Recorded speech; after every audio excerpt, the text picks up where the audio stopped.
Maupay na aga, maupay na kulop, maupay na gabi, maupay na good day sa inyo nga tanan guys. Ito na naman ang inyong community. So ngayong araw na ito guys ay pupunta ako ngayon sa baryo ng Magsaysay kasi coronation ngayon.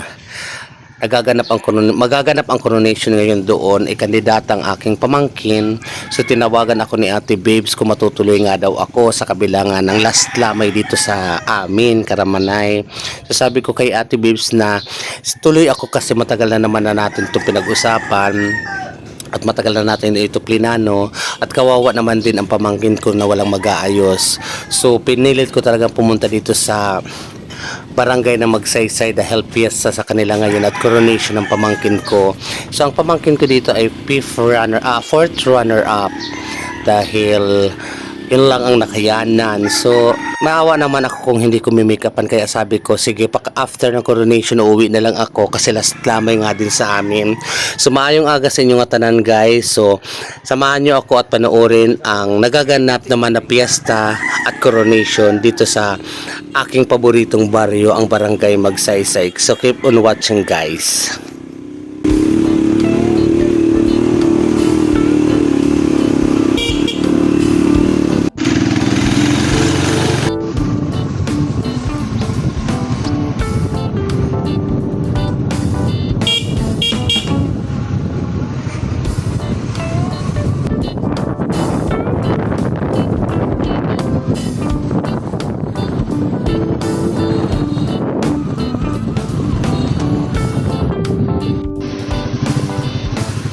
Hi Jane. Diretso. No, diretso ako sa namin kay.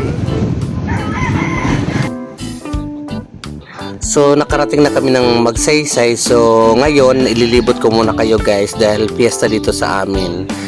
Si piyesta dito sa barangay Magsaysay. Kaya sabi ko bago tayo pumunta dun sa kapatid ko, ililibot ko muna kayo para in case na may mga taga Magsaysay na nanonood, makikita nyo at malibot nyo naman kahit paano ang inyong baryo, ang barangay Magsaysay. So dyan, ayok lo, may napalo.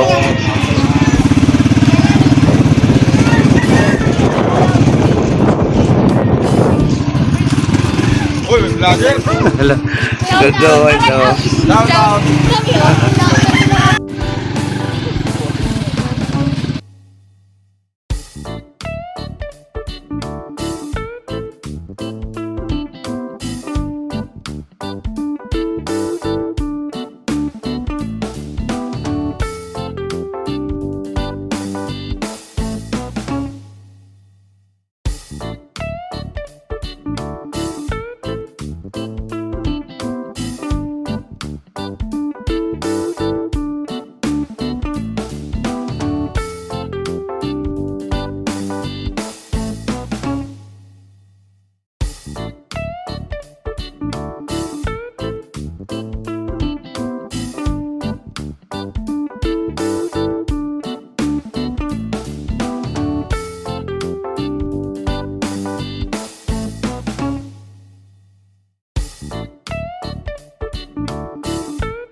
Aray.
So dyan kaagad-agad kong minika pa ng pamangkin ko dahil 6 o'clock daw ang pinaka call time, so kailangan daw after 6 o'clock ando doon na sila. So ang nangyari noon, ending kami nga ang pinakaunang-una kasi mabilis lang naman din ako mag-make up. Kami ang pinakaunang-una doon nakarating kasi syempre sumusunod kami sa call time, pero talaga nga naman pag Pilipino is Filipino time. So at least kahit papano hindi naman mahuhulas basta-basta yung mga makeup na ginagamit ko dyan sa aking pamangkin dahil talaga namang bongga. O diba, nakita niyo naman yan, mabilisang makeup lang yan kasi nga nagmamadali kami dahil 6 o'clock daw ang call time, may tarantahan. So andyan syempre of course ang mga supportive families at tuwang-tuwa naman talaga sila at nakarating ako dyan kasi kala nga nila na hindi ako makakarating gawa nga ng sitwasyon. So ayan, nakita na nila na nagbi-makeup ako at saka talaga namang gulat na gulat sila sa mga moment na ang dami ko nga daw talent. So mga talent na yan ay pinapatulog ko lang yan, pero in case sa kailangan talaga ayan, lumalabas naman yan at hindi man nawawala ang mga talent na yan. So inayos ko ang buhok niyan dyan kasi ang buhok niyan dati mahaba, bigla na nilang pinagupitan ng maiksi. Sabi ko hindi tayo magtataras or itatas ko, bala ko itaas ang kanyang buhok dyan. So sabi ko hindi makukuha kasi nga layer na napakatas hanggang bumbunan. So sabi ko sige, eksinahan na lang natin to at kulot-kulotin natin to at pa-brush up ang atake mo for today's video. So ayun naman, at nakita naman ay napakaganda naman ng result at saka nagmamadali na sila dyan kasi may mga announce na dyan na kailangan ando doon ng mga kandidata. So mabilisan yan at napakaganda naman ng result, guys.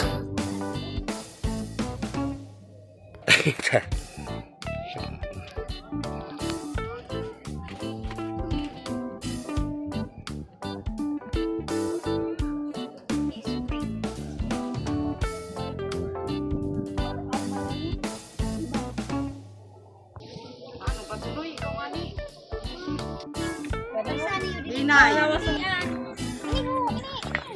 Ano ba ito? Po niyan table nakakantidad si 200 pesos may upat nga lingkuran. Kung magdagdag ka mo lingkuran, may charge nga 10 pesos kada usa. So mapa-reserve, Asa sila? O diba na? magbabayad na po dayon.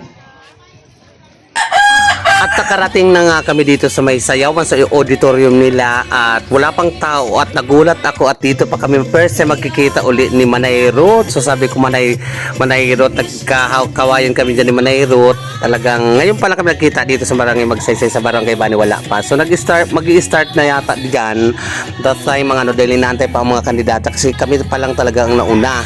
So habang nag-aantay kami dyan, mga bisibisihan ng mga tanod, mga kuan at dumating na mga kandidata. So pangalawa yung dumating, pangatlo, pangapat. So di natin ang mga kandidata at nag-umpisa na.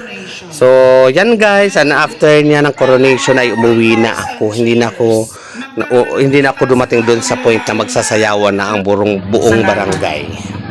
Sa our barangay captain or na po our Rito Saladaga and barangay Kagawad.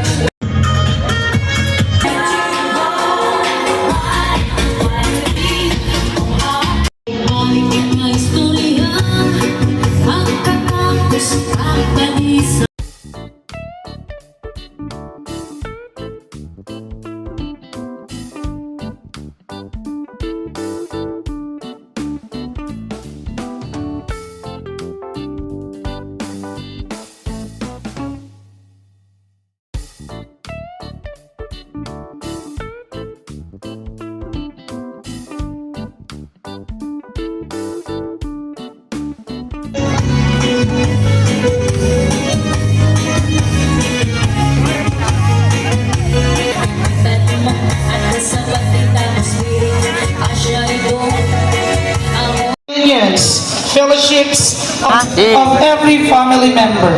As we forgive to sins against us, do not bring us to the test, but Hail Mary, full of grace, the Lord is with you. Blessed are Holy Mary, Mother of God, pray for us sinners, now and at the hour of our death. Amen. Here to see that everybody is excited for the hataas nga pag-respitar sa abay sa atong punto bisan kung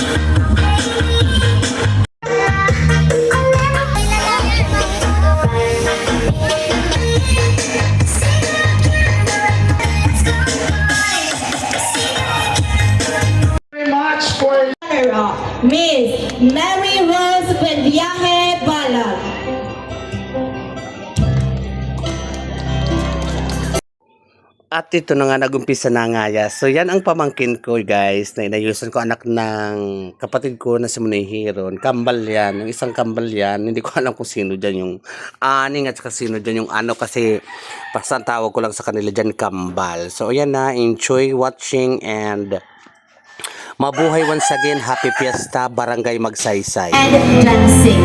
A charming lady walking in front of you is Mary Rose Buenviamibala. Our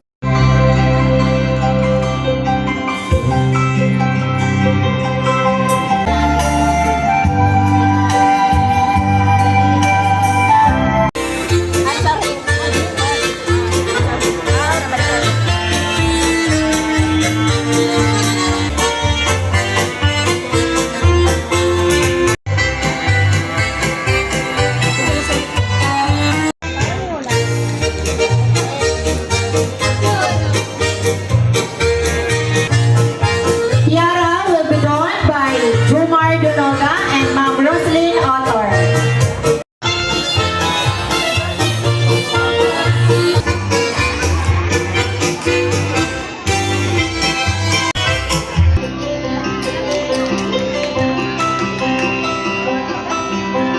And now,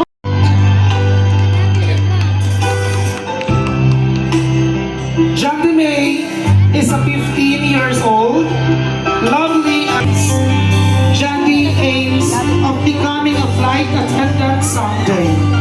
As she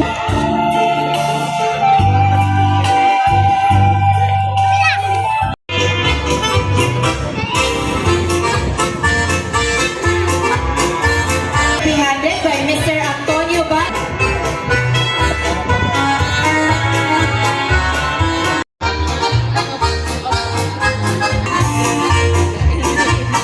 Handed by Mr.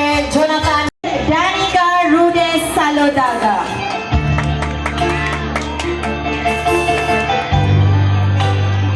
Her ultimate ambition. Danica believes Real Andre Salutago.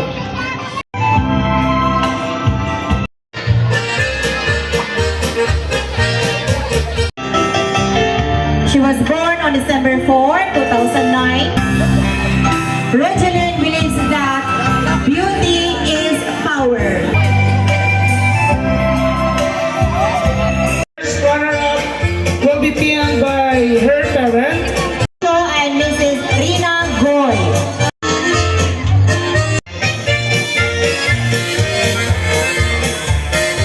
Delita Martirez.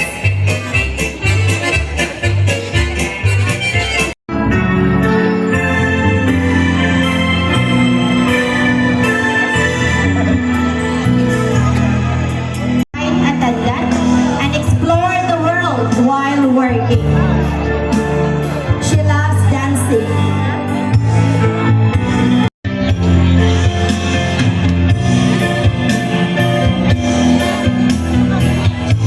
Ella Axela.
So yun dyan guys ay tapos na ang coronation night. So kailangan ko nang umuwi. At tinahanap ko dyan si Manman yung sinakyan namin at saka si Tawi-Iwi. Kasi nga sabi ko after ng coronation night ay uuwi na kami. So dahil kasabay ng coronation night ay last lamay. Tapos bukas naman kinabukasan ay libing sa kapiyastahan naman sa barangay Magsaysay. So that's it guys. Ito muli ang inyong community, ang Bayot sa Isla. Maraming salamat sa inyong pagtanaw at suporta sa Bayot sa Isla. Good evening.